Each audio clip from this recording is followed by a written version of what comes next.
Bismillahirrahmanirrahim. Alhamdulillahirrabbilalamin. Wassalatu wassalamu Rasulullah wa ala alihi wa sahbihi ajmain, amma ba'd. Una sa lahat, ang papuri, pasasalamat kay Allah subhanahu wa ta'ala na nagbigay ng lahat ng ating pangangailangan, na kung saan ang mga biyayang ating tinatamasa sa bawat oras, araw-araw. Nawa ang pagpapala ng Allah subhanahu wa ta'ala sa kanyang huling propeta, kay Propeta Muhammad, sa kanyang mga pamilya, sa mga sahaba, sa mga tagusunod, at sa mga tumatahak sa landas ng Islam. Mga kapatid, ngayon po ating bibigyan ng kaliwanagan ang mga kagalingan ng Ramadan. Sa kagalingan ng Ramadan, na kung saan ang buwan lamang pong ito ang makapagbibigay ng pinakabanal na buwan na magbibigay ng magandang ehemplo sa bawat Muslim kung paano sila magbigay ng kagandahang loob, kabutihan, no? Ang pagbabalik loob kay Allah subhanahu wa ta'ala, ang pagpapatawad sa sino mang may pagkakasala, na kung saan maluwag kay Allah subhanahu wa ta'ala na ito ay mabilis na pinapatawad, at isa sa mga dahilan para ang isang tao ay magkaroon ng pananalig kay Allah subhanahu wa ta'ala.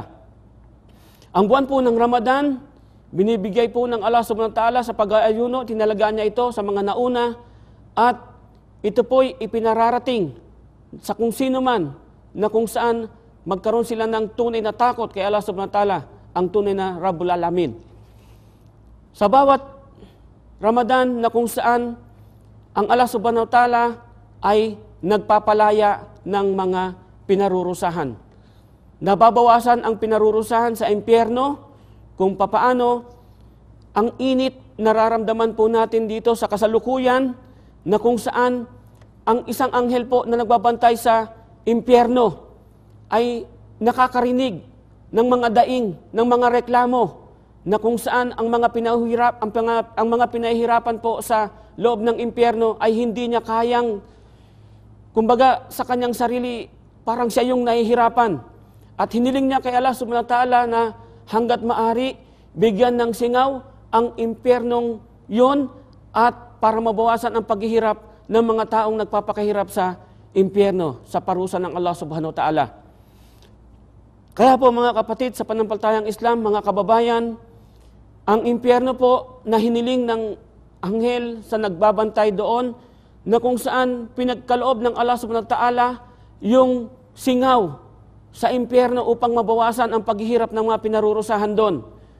Kung nalalaman lang po natin, mga kapatid sa pananampalataya at mga kababayan, na ang singaw po na nanggaling sa impyerno ay ito na po yung nararamdaman natin sa mundo, na kung saan sa init pa lamang po ng ating paggalaw ay napakainit na, nagrereklamo tayo.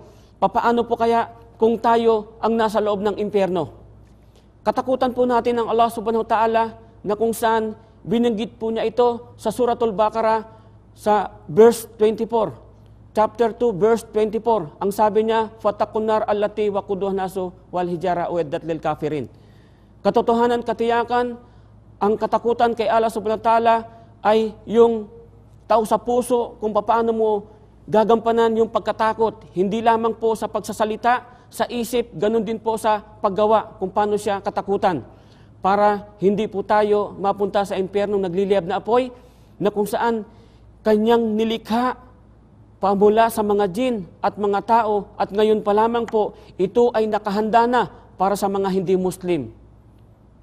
Jazakallahu khairan, o akhir dawana, assalamualaikum warahmatullahi wabarakatuh.